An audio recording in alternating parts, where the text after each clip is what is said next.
Welcome back to Climate TV. I'm Eduardo Gonçalves. Today I'm honoured to be joined by Ángel Gurría, who's the Secretary General of the OECD.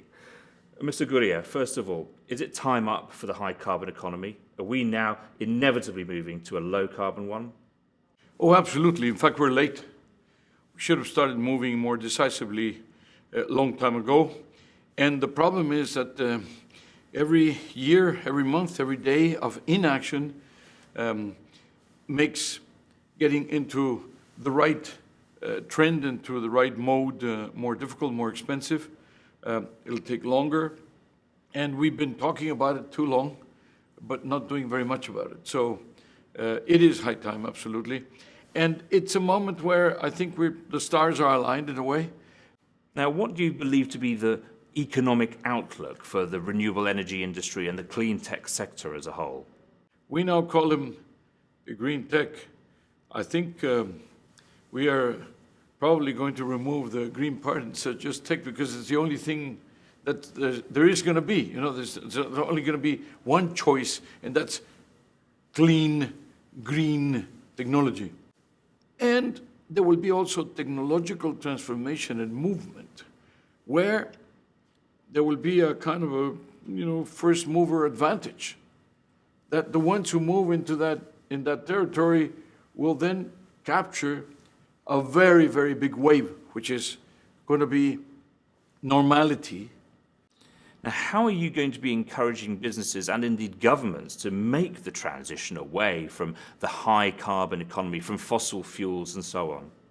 Well, we already are, and one of the things we're doing is making sure that the governments are consistent in their policies.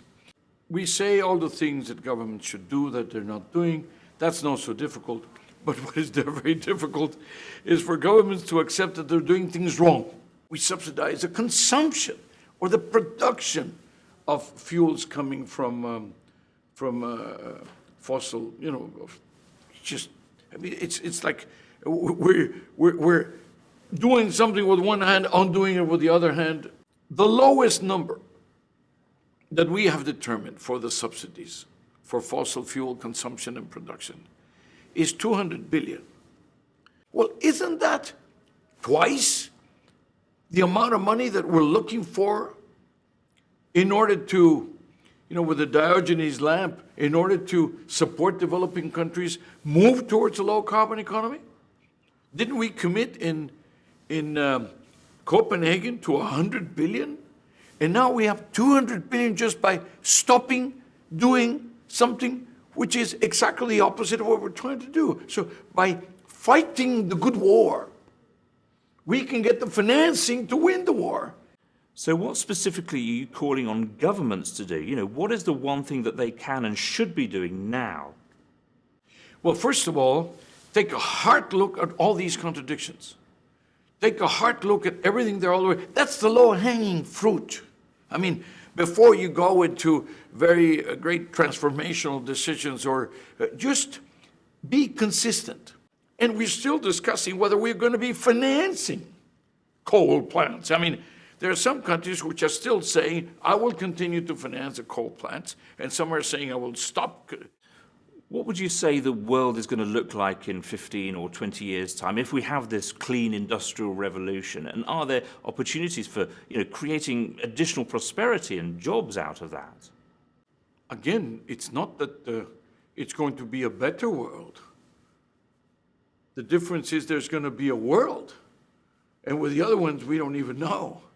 We know that inaction is by far the most expensive course of action. In 2050, you are still going to have the plants that you're opening today. This is why you have to plan with an eye on 2100, not on 2050. And finally, what's your message to the COP negotiators, to the world leaders and all the others who are going to be arriving in Paris shortly to get a climate deal off the ground? Well, we're very involved in this process, and I would just say, get on with it. Be ambitious. There are trade-offs and there are rewards. I don't say rewards for early action because we're late. but for not delaying it more, for not procrastinating more.